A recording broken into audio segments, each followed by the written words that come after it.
कोई आपका मजहबी घराने से ताल्लुक़ है? जी, अल्लाह का शुक्र है, मेरे दादाजी देवबंद के फुज़ला में से थे। माशाअल्लाह। 2 चचा हमारे उलमाए किराम, और इसी तरह भाइयों में भी हैं हमारे 2-3 अल्हम्दुलिल्लाह उलमाए किराम हैं। तो यहाँ पर आपके बच्चे अब यहाँ पर ही हैं, आप सेटल हैं यहाँ पे? जी, अल्लाह का शुक्र अल्हम्दुलिल्लाह, बच्चे मेरे यहाँ पे हैं। मेरी 3 बच्चियाँ अल्लाह का शुक्र है वो आलिमाएँ हैं। माशाअल्लाह। एक बेटा जो है वो हाफिज़ है और चौथी बच्ची अभी आलिमा चौथी क्लास में पढ़ रही है।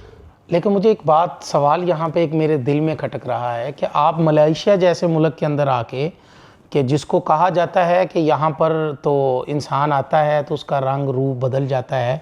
2 चीज़ें हैं, आपने फरमाया कि मेरी बेटियाँ आलिमा हैं और आपका अपना जो ज़ाहरी हुलिया है वो अभी तक आपका चेंज नहीं हुआ। तो ये कौन सी ऐसी थी चीज़, कोई तड़प थी या कोई प्रेशर था आपके ऊपर अपने घर वालों की तरफ से कि जो ये नहीं हो सका? अल्हम्दुलिल्लाह, ये मैं सिर्फ़ अल्लाह का एहसान ही मानता हूँ अपने ऊपर कि अल्लाह सुब्हानहू व तआला ने खुसूसी तौर पे नवाजा।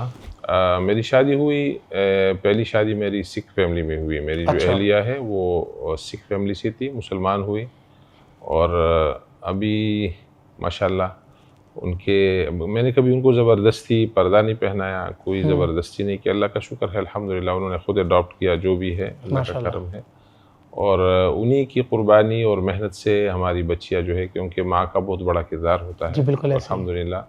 और अल्लाह ने शुरू से ही वो दीनी घराने से ताल्लुक़ भी था और साथ साथ में तबलीग से भी ताल्लुक़ था, तो यहाँ पे वो मज़ीद कनेक्शन हो गई अल्हम्दुलिल्लाह। माशाअल्लाह। और उलमा से बहुत ज़्यादा, यानी तकरीबन जहाँ जहाँ से हमारे बड़े बड़े उलमा आते, चाहे पाकिस्तान से हो, चाहे हिंदुस्तान से हो, दूसरे मुल्कों से जो उलमा किराम आते, अक्सर उनके साथ उठना बैठना होता है, तो इसकी बरकत है अल्हम्दुलिल्लाह। अल्हम्दुलिल्लाह।